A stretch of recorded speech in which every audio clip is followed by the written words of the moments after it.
మలాకి గ్రంథం 3వ అధ్యాయం 6-7 వచనాల్లో, మీరు నా తట్టు తిరిగిన ఎడల నేను మీ తట్టు తిరిగేదను. మొట్టమొదటిగా నువ్వు దేవుని తట్టు తిరగాలట. అంటే ఇప్పుడు ఎవరి తట్టు తిరిగి ఉన్నావు? లోకం తట్టు తిరిగి ఉన్నావు, పాపం వైపు తిరిగి ఉన్నావు. లోకములో ఉన్నదంతయు అనగా శరీరాశ, నేత్రాశ, జీవపడము, ఇవన్నీ కూడా నిన్ను మోసగిస్తాయి. Prodigal son, when you see Luke chapter 15 verses 11-32, లూకాసు వార్త 15వ అధ్యాయం 11 నుంచి 32 వచనం మనం చదివినట్లయితే, he was fighting with his father. తప్పిపోయిన కుమారుడు తన తండ్రితోటి పోరాడుతున్నాడు. He took the money from his father and ran into the other nation. తండ్రి దగ్గర నుండి తన సొమ్మును తీసుకొని దూరదేశానికి పయనమయ్యాడు. He enjoyed all his money, he wasted all his money. ఆ కాలంలో లోకం ఏదైతే ఆశలు చూపించిందో ఆ ఆశలన్నింటికి తన డబ్బును వ్యయపరిచాడు. Now he is disappointed, తను కృంగిపోయాడు, discouraged, నిరాశలో ఉన్నాడు. just sat down with the pigs and eating the food of the pigs. పందులకు వేసేటువంటి ఆహారాన్ని తింటూ తన కాలాన్ని వెలబుచ్చుతున్నాడు. Then he remembered, తను వెంటనే గుర్తు తెచ్చుకున్నాడు, why am I living like this? నేను ఈ విధంగా ఎందుకు జీవిస్తున్నాను? Many workers are coming to my father's house and enjoying the food. నా తండ్రి యొద్దకు అనేక మంది పనివారు వస్తున్నారు, అక్కడ ఇచ్చేటువంటి ఆహారాన్ని తింటున్నారు. And they are working with my dad. మా తండ్రి గారితో అందరూ కూడా పని చేస్తున్నారు.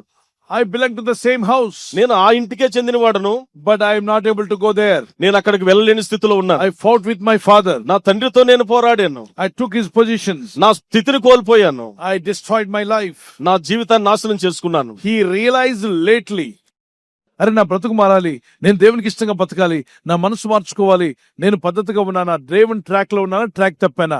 ఆ రియలైజేషన్ మనిషిని రిపెంటెన్స్ లోకి తీసుకెళ్తుంది. లేకపోతే రియలైజేషన్ లేని అనేక మంది వాళ్ళ జీవితాల నిండా మునిగిపోయే విధంగా వారి చేతులారా వారు పాడు చేసుకుంటున్నారు. ఎన్నోసార్లు చెప్పినా వినకుండా డ్రగ్స్ అలవాటు పడుతూ, డ్రగ్ తాగే వాళ్ళ దగ్గరికి వెళ్ళొద్దు, వాడే వాళ్ళ దగ్గరికి వెళ్ళొద్దంటే ఏమైందిలని వెళ్ళి, వీడియో గేమ్స్ వద్దన్నా ఏమైందిలని ఆడుతూ, అలా ఆల్కహాల్ వద్దన్నా ఏమైంది లేదు సరదాకని చెప్పి తాగి వాటికి బానిసలు అయిపోయిన వాళ్ళు ఎంతో మంది ఉన్నారు. గనుకనే బానిస బ్రతుకు మనకొద్దు. అందుకే దేవుడు అంటే, నా తట్టు తిరగండి, మిమ్మల్ని ఎందులో బానిసలుగా ఉన్న దానిని విడిపిస్తాను.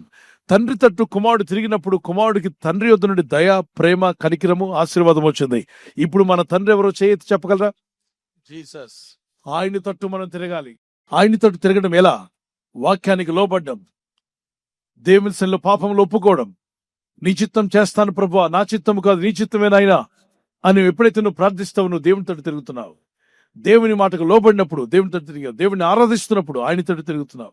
వాక్యం ధ్యానిస్తున్నావు అంటే ఆయన తట్టు తిరుగుతున్నావు. వాక్యం చదివి వింటున్నావు, బైబిల్ వాక్యాలు వింటున్నావు అంటే ఆయన తట్టు నువ్వు తిరుగుతున్నావు. ప్రార్థించు. దేవుని బిడ్డలు, పెద్దలు, చిన్నలందరూ కూడా, అయ్యా మమ్మల్ని క్షమించమని అడుగుదాం. చేతుల పైకెత్తి అడుగుదామా? మన్నించండి, రక్తంలో మమ్మల్ని కడగండి, పరిశుద్ధాత్మతో మమ్మల్ని నింపండి ప్రభువా, నీ అభిషేకం మాకు దయచేయండి, ఆత్మ కార్యములు జరిగించండి. అద్భుతకరుడు నాయన, నీ వైపు చూసే మనసు నాకు దయచేయి. నీ తట్టు తిరిగినప్పుడు వెలుగు కలుగుతుందన్నావు ప్రభా. వారు నీ తట్టు చూడగా వారిలో చీకటిని వెళ్ళగొట్టావు. ఇదిగో ప్రార్థిస్తున్న బిడ్డలు, వారి బ్రతుకులు ఎదుర్కొన్న అంధకారం, ఆర్థిక ఇబ్బందులు, అనారోగ్య బలహీనత, అనేకమైన అవమానాలు, ఎన్ని విధాలైన సమస్యలున్నా వారి ఇళ్లలో, వారి జీవితాల్లో ఉన్న చీకటి యేసు నామములో తొలగిపోనుగాక. ఈ రాత్రి నెమ్మదితో పండుకొని సురక్షితంగా కాపాడబడినట్లుగా నీ అగ్ని కంచి వేసి మమ్మల్ని కాపాడండి. మీ చిత్తములో కొనసాగే కృప అందరికీ దయచేయమని యేసుక్రీస్తు ప్రశస్త నామములో వీరందరికీ చక్కని నిద్ర దయచేసి తెల్లవారు లేచి కృపను మాకిమ్మని క్రీస్తు నామములో అడిగి వేడుకుంటున్నామా పరలోకపు తండ్రి. ఆమేన్, ఆమేన్. ఈ వాగ్దానాన్ని మీతోనే ఉంచుకోకుండా లైక్ చేయండి, షేర్ చేయండి.